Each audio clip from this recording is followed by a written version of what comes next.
Podcast में YouTube पे जुड़ा हूँ। लेट हुआ हूँ आज, थोड़ा सा काम था बच्चों के स्कूल में।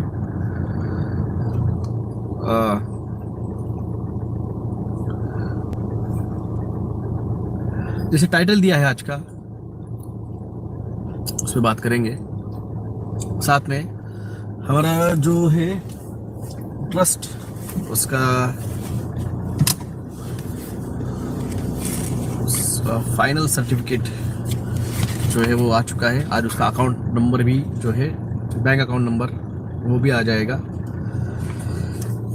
तब तक आप हमें हमारे सेविंग अकाउंट पे सहयोग दे सकते हैं।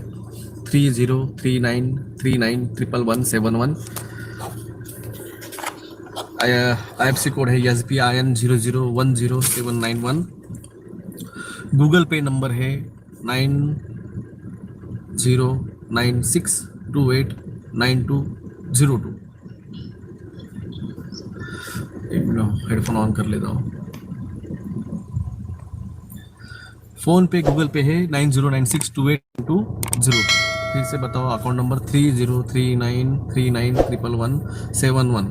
IFC कोड है SBIN 00100791। गूगल पे फोन पे नंबर है 9096289202। बात करता हूँ आज के टॉपिक पे, फिर मैं आपके पास आता हूँ। CA NRC लागू हो जाएगा फिर से। ये मैंने आपको 2020 में जुलाई अगस्त में बताया था। ये अभी इन्होंने महामारी के नाम पे आपको ज़बरदस्ती सुप्रीम कोर्ट में केस डाल के लोगों को NRC और CA कैंप से वो जो था धरना आंदोलन वहाँ से उठा लिया, और उनको जो है शाहीन बाग से भी उठा लिया। बोला गया कि महामारी आई, महामारी आई है। मैंने कहा था ये लोग तो ये करेंगे। ये मैंने नवंबर क्या था 23 जनवरी 2020 को है ना, महाराष्ट्र नवनिर्माण सेना का फर्स्ट अधिवेशन हुआ था मुंबई में। राज साहब ने बुलाया था, तो हम जा रहे थे बस में, और मेरे साथ पैठन के एक मेरे पत्रकार दोस्त थे, तो खलीफा भाई उनका नाम है। तो उन्हों के साथ में डिस्कस करते हुए कैसे बात कर लिया, खलीफा भाई देखिए हम अभी बैठे हैं यहाँ पे, कम से कम 50-55 हज़ार का वहाँ पे मॉब था उस अधिवेशन में।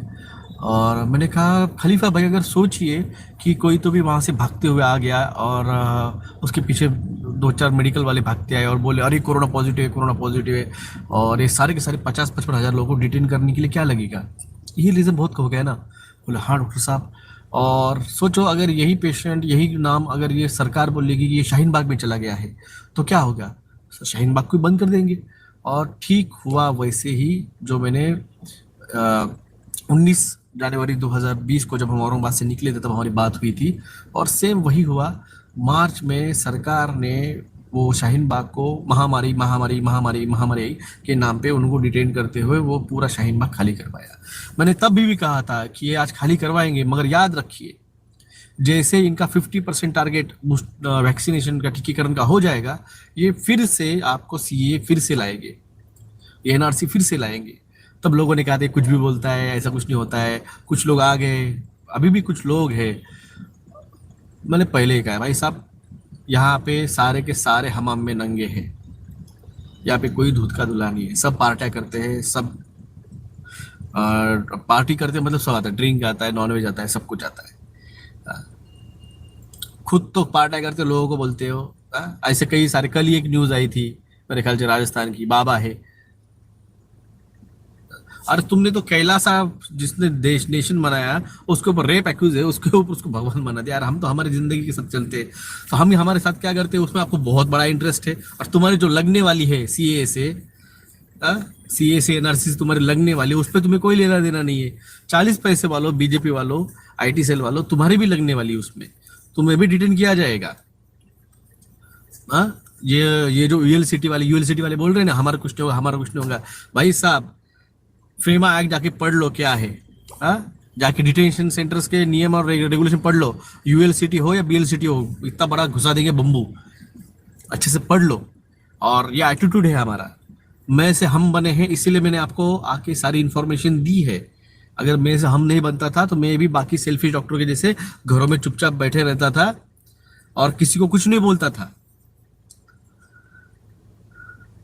मैं किसी को कुछ नहीं बोलता था, चुपचाप घर में बैठा था, क्योंकि ये सारी इंफॉर्मेशन मुझे आज से नहीं, मुझे 18 साल 19 साल से है। जो कहते डॉक्टर जगदीश में से हम नहीं बनाया, अगर में से हम नहीं बनता था तो मैं आपके पास आता ही नहीं था इन्फॉर्मेशन देने, पनीर टिक्के के साइड इफेक्ट बताने, पनीर टिक्के के इंग्रेडिएंट बताने, जीओमो के साइड इफेक्ट बताने, जीओमो कैसे लाना जा रहा है, 3+2G कैसे आप पे इम्पैक्ट करेगा, कैसे रेडिएशन न्यूमोनिया करेगा, ये बताने आता ही नहीं था। क्या मिला है मुझे? कुछ पैसे मिले हैं, 40 पैसे वाले जैसे IT सेल वाले काम करते हैं, फ्री अंधभक्त यहाँ पे बैठे हुए हैं, हमें कुछ नहीं मिला, हम तो पता नहीं आए थे। तो बात है, डिटेंशन सेंटर्स अभी भी बने हुए, मैंने तभी भी समझाया था, 2020 में भी मैंने समझाया था, डिटेंशन सेंटर जहां है वही है। महाराष्ट्र छोड़ा तो सारे भारत में डिटेंशन सेंटर बने हुए थे।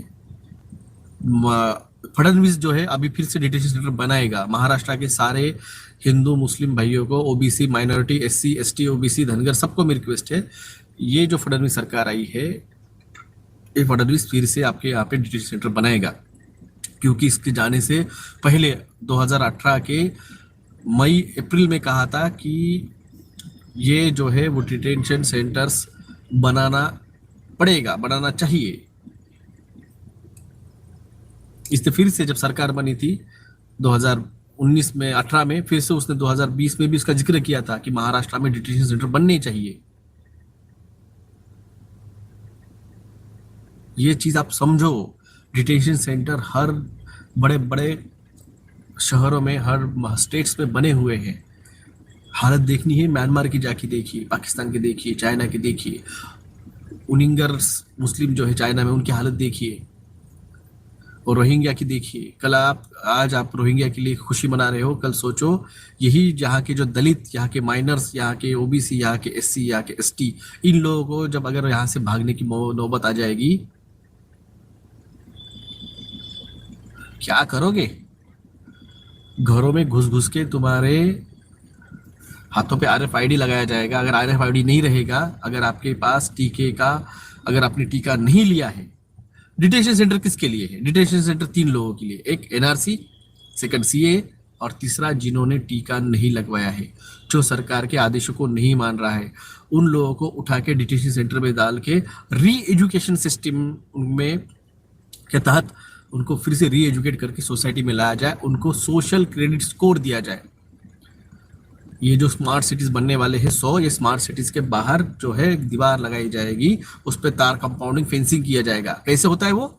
जाके आज जो यूनाइटेड स्टेट्स ऑफ अमेरिका का जो कैपिटल हिल है, उस पे देखिए 5 मील का फेंसिंग किया गया है।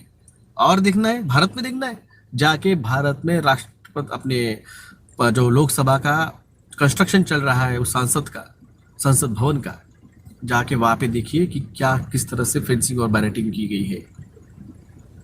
ये कोई मजाक नहीं चल रहा है, कोई पिक्चर की स्टोरी नहीं बोल रहा हूँ मैं आपको फैक्ट बता रहा हूँ। जो चीजें मैंने 2020 में बोली थी वो आज हो रही है, जो मैंने अप्रैल में बोली थी तांडव होगा, वो आज हो रहा है। जैसे मैंने कहा था भाई, लेके जाएंगे हम, क्योंकि हम सिर्फ हमारे 5 पांडव जो है, पांडव कितने हैं? 33 करोड़। हम 33 करोड़ लोगों के लिए अपने भाई दिल क्या जान भी निकाल के रख देंगे, ये ले ले। मगर जो 100 करोड़ है उनके लिए तो भाई हमारे अंदर एटीट्यूड है, हमारे अंदर एटीट्यूड है, हम बहुत एटीट्यूड वाले हैं। क्योंकि 750 करोड़ में से सिर्फ हम जो बचने वाले हैं वो 65 to 68 करोड़ से। तो ये 700 करोड़ जिनको लगेगा ये बहुत रूड है, क्योंकि मरेंगे ये, क्योंकि ये मरने वाले हैं। तो इनको हम ये नहीं कहेंगे नहीं रे भाई आ जा हमसे, क्योंकि तुम नहीं हो।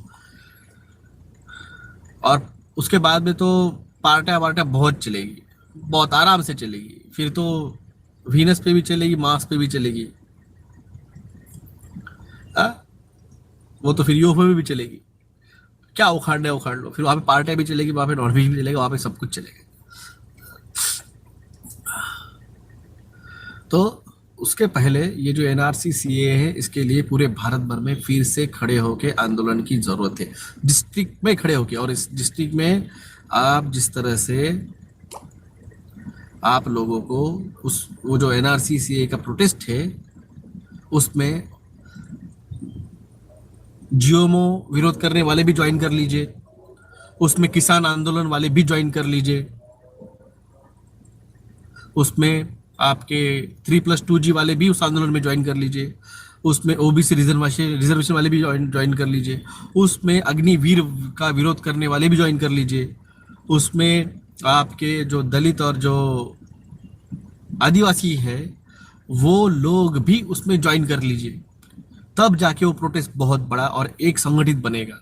अगर आप अकेले अकेले करोगे, डिवाइड एंड रूल्स के तहत ये आपको ब्रेक करेंगे, डिवाइड करेंगे, नाम जाति कास्ट के आधार पे आपको डिवाइड करके आपको तोड़ेंगे और आपका खच्चीकरण करेंगे।